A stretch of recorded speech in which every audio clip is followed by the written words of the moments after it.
Wonderful, thank you. So, to everyone on the call and on our webinar today, welcome.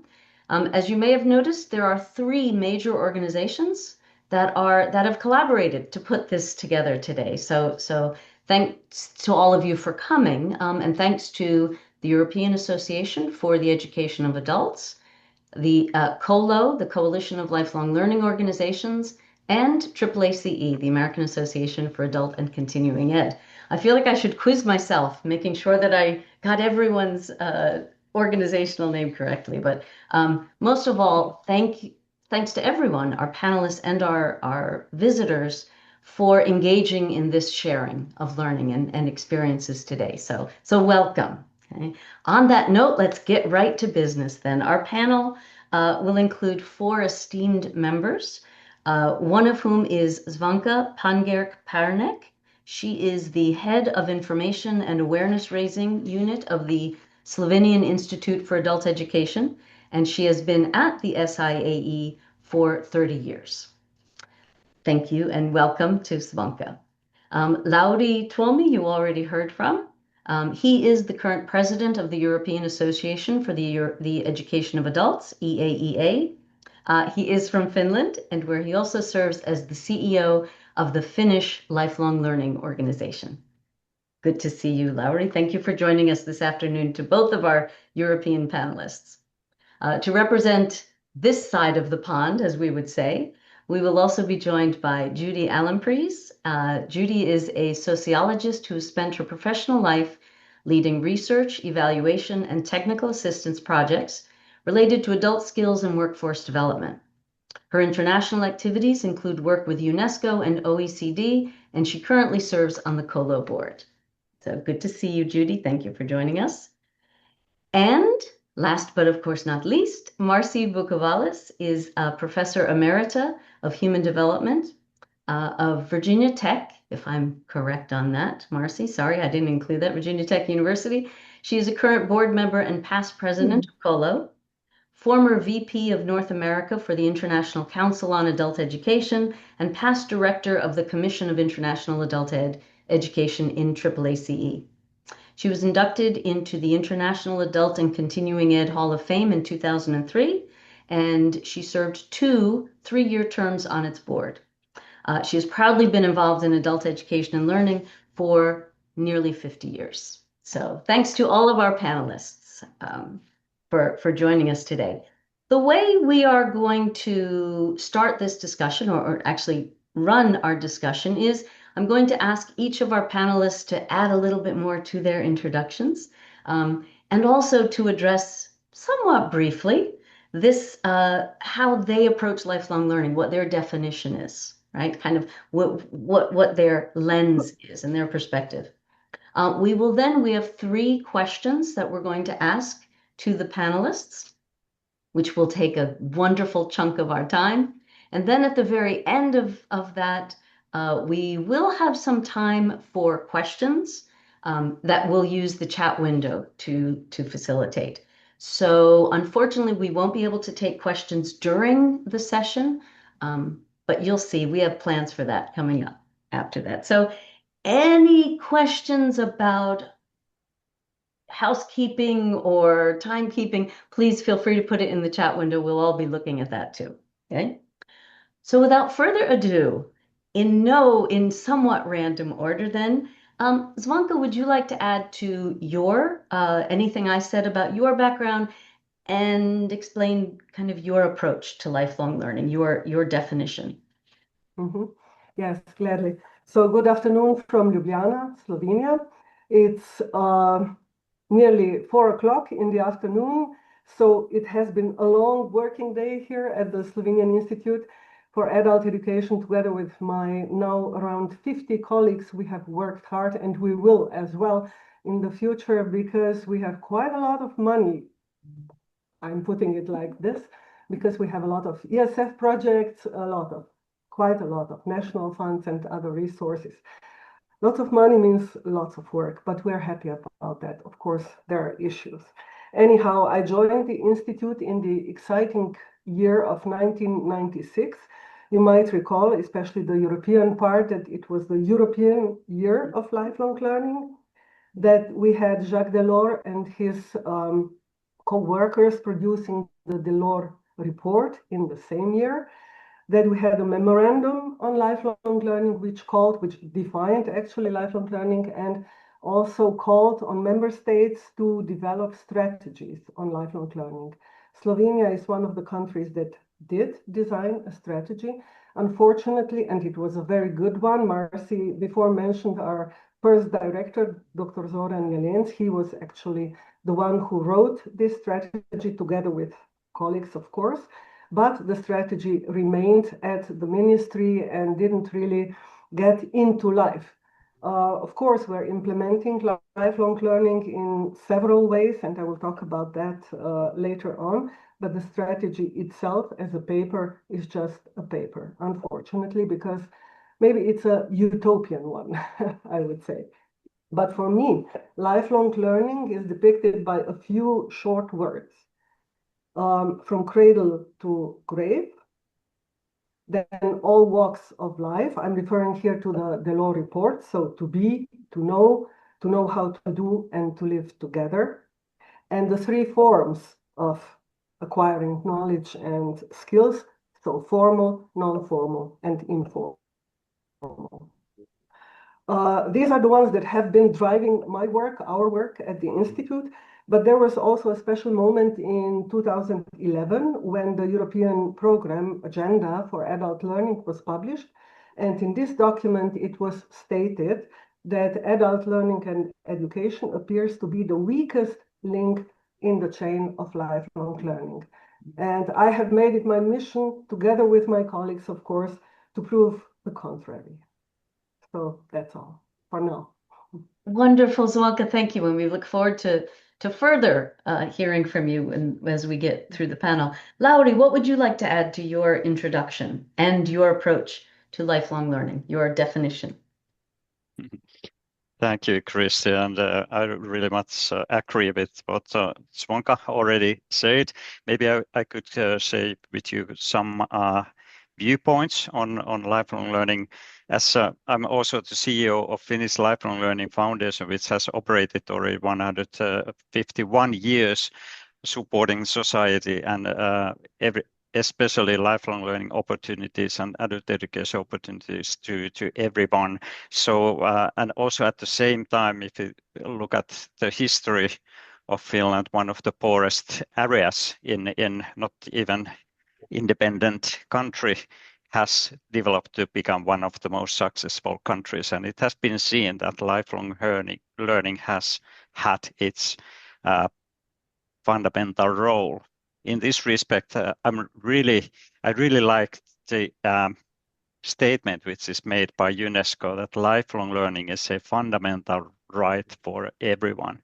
And also I like the terms lifelong learning itself, but also the term life-wide learning, and also what we learned in one of our EAA meetings in Thessaloniki in Greece, long life learning. So these three different angles to lifelong learning tells a lot how important lifelong learning is for everyone in the society, and not only for the individuals, but also for the society itself. And also thinking about adult education and learning, I also like the other statement by UNESCO, adult education and learning is a core of lifelong learning. It might be the weakest link, but also today we also see that it's actually one of the strongest links if we take a look at from the non-formal adult education viewpoint, because the participation rates, even though the participation rate as a whole seems to be going down, but also the share of non-formal lifelong learning is rising in many of the regions and areas. So there's a lot to do to protect that also the societies understand these strong meanings of lifelong learning. And also I like the third viewpoint that lifelong learning today is also ageless.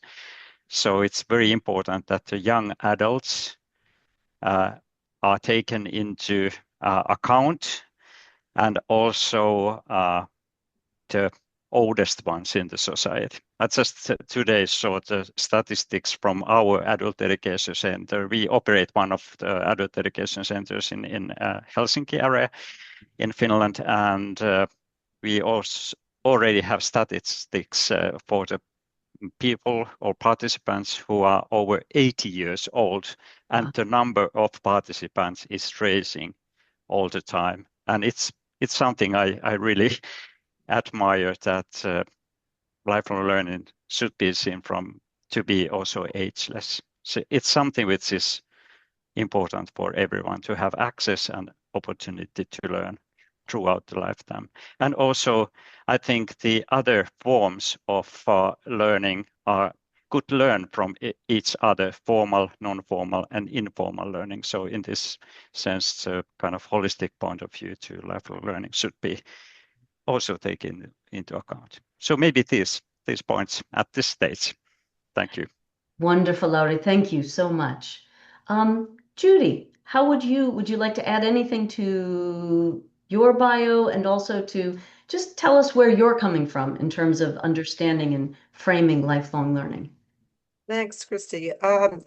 Just a little bit about my background. I began in adult education in the mid-70s, and so have been looking at this field, being part of it for about 54 years now, which is a fairly long time. And I started with the external diploma program, which I will describe later. And it really has influenced me because this was at a time in the US when adult education was in flux, and a lot of conversation about really needing to look at it across the lifespan and looking at opportunities, particularly for adults with lower skills or lower education, to become involved. And that has influenced my trajectory. I just retired after 29 years at Apt Global, leading their adult learning department, if you will. I adhere to the UNESCO definition. I don't think it's always an integrated process of learning, but it clearly covers, the different venues for learning, the age span, and the like. My particular work has really focused on lower skilled adults, but I've also spent 2 years in the private sector looking at continuing education, and have done many studies now looking at occupational and career education. And what I think is that in the United States, we don't use the term lifelong learning in the same way that they do in Europe. However, we have very rich examples of lifelong learning across all institutions, if you will, and both the formal and the non-formal sometimes come together, as it does in adult education, because adult skills education, many people come to earn a high school diploma. So that spills over into formal versus non-formal. Others come just to enhance their skills. Also, I just say, when you look at, for example, at the state level in the United States and at the community level, there are lots of opportunities for people across the ages to participate in ongoing activities related to lifelong learning. We just have not codified them very well. And I think, as Lauri just said, you can look at the participation in non-formal versus formal. I think we would have a hard time doing that. So this is all to say, I've concentrated on lower skilled folks, but really look at this across the board. Wonderful. Thank you, Judy. What a great introduction to our differing, perhaps, are one of some differences in how we view lifelong learning. Marcy, as you share some of your thoughts with us, did you want me to share the screen now to share your slides, or was that for the next question? No, that's for this question. Okay. Thank you, Christy. And I resonate actually with everything that's been said already, particularly the Dolores aspect of learning to live together that we really need right now. Can we enlarge that at all? We should be able. Well, while she's doing that, I just wanted to share. Oh, I have to start from the beginning. You might have to start from the beginning, the slideshow from the beginning. There we go. No, the next. Hey, Christy, if you hit that thing that looks like a projector on a stand down in the bottom right-hand Yep. corner. Yep. Yeah. There we go.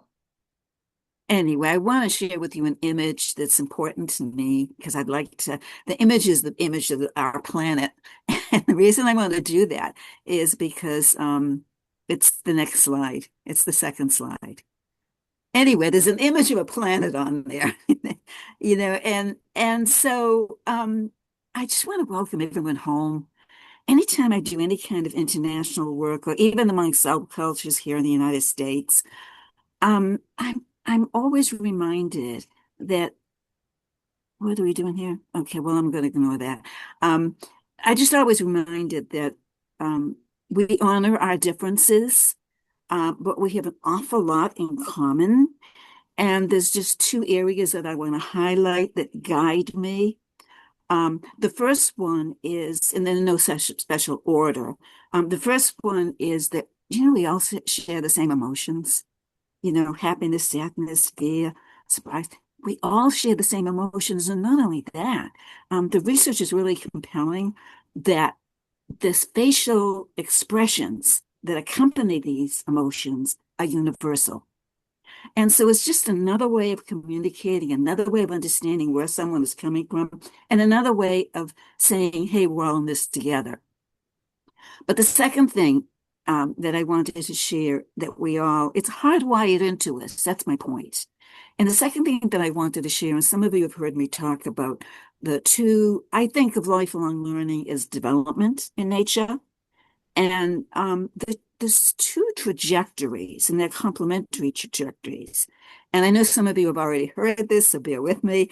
But it's the one of autonomy, which is being all you can be, the individual self, and that kind of development. But there's also the development called homonomy. And homonomy is the meaning that's derived in life from being and feeling a part of a greater whole. And that's all about connection. And these two trajectories at a conscious or less than conscious level of awareness, they drive us. And so I find it helpful when, thinking about lifelong learning, when designing programs, when interacting, to remember that we share these two developmental trajectories, the one toward separateness and individuality, but the one toward connection and the meaning that's derived by identifying as part of a greater whole. Now, there's some problems there because that can truncate off. So people identify it with an ethnic group, for example. But if we forget that that ethnic group is part of a greater whole as well, that's where centrisms and issues in society arise. Okay, so if we move on in terms of what lifelong learning means to me, what I carry around in myself continually, essentially, is that this is not a new idea. It's a very ancient concept, and there's many different countries and cultures. There's ancient India, there's ancient China. For purposes of example, I just chose ancient Greece. And the reason I did that is because in ancient Greece, there was a concept called paedia. And what paedia was, it recognized not just the individual, but the society as well. And several of you have already alluded to that it's society, the development of society too, not just the individual. So the paedia, some people would say, oh, that was elitist in nature. And maybe it was, maybe it wasn't. There's an argument on both sides. But there's one thing that was not elitist at all, and it's the policy.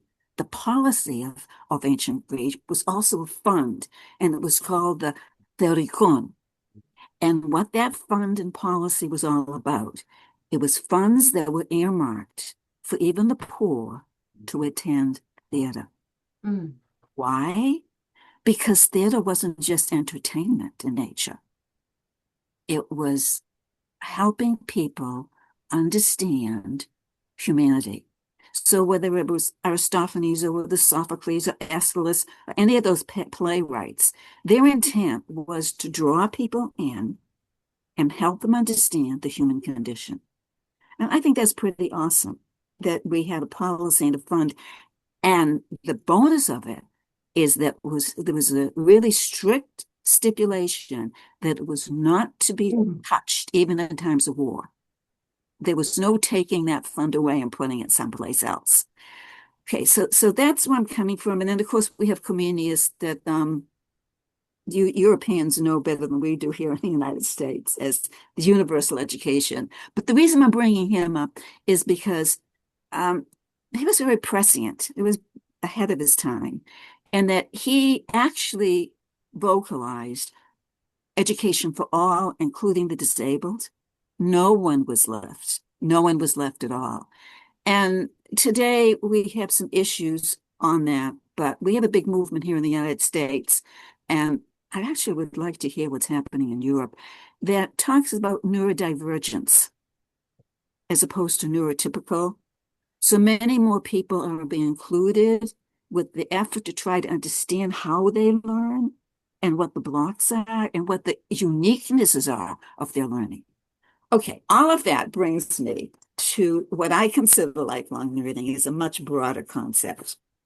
So I embrace a tripartite conceptualization of program, process, and movement when I talk and I think and I act in any kind of manner with regard to lifelong learning. Okay, so the programmatic aspect of it is probably the most concrete. We can feel, we can see it, we can touch it, we can work with it. And it's important. It's central and it's very, very important. But undergirding that and behind that is something much larger. And that's anytime we devise programs, it's important to ask, why are we doing this? Are we doing this just to transmit information? Are we doing this to create knowledge? Or are we doing this to cultivate wisdom? And all of those important, very different trajectories, but very intertwined sometimes too. So that's a big part of what lifelong learning is to me. When I talk about process, think development. It's what I had just talked about of the autonomy and the autonomy and how the development of society and the environment interplays in that. And it's not just about content. It's about an attitude or orientation to learning, including learning how to learn and things of that nature. Okay, at its largest and broadest perspective, lifelong learning is a movement. And this is what I think is, I've had an opportunity over my lifetime of working in a variety of different sectors, formal, non-formal, informal, community, corrections, continuing education. And in all of those areas, I had the opportunity to see that each of those areas was part of something much larger. And that helped me grow a tremendous amount. Because when you see lifelong learning as a movement, as a way in which it's contributing as well as reflecting to a change in society. And we can see that abounds, that change. And some of that change becomes transformative in nature. And all of us together in this profession, in this field, has a very important role to play on that. So finally, if we change the next slide. So here we are. We have a multiplicity of considerations and perspectives when we talk about lifelong learning. For whom? For what? Why? How? And some of you have already alluded to this in terms of what is for, why we do this. But I think the one caveat that I want to articulate is that these are all niches. We have many different niches, That's the American pronunciation. The broader pronunciation I know is niche. So let me go with niche.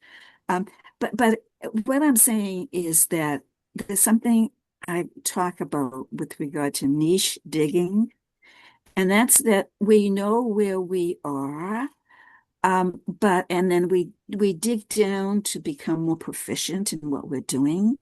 But at the same time, and I try to hold this with me at many different levels, is to rise up and take an eagle-eyed view that there are many different niches, and all of these niches are part of this greater lifelong learning movement.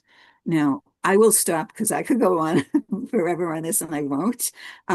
This part of the United States not having a centralized system, I'll get to that later. Thank you for indulging me in this. Appreciate it.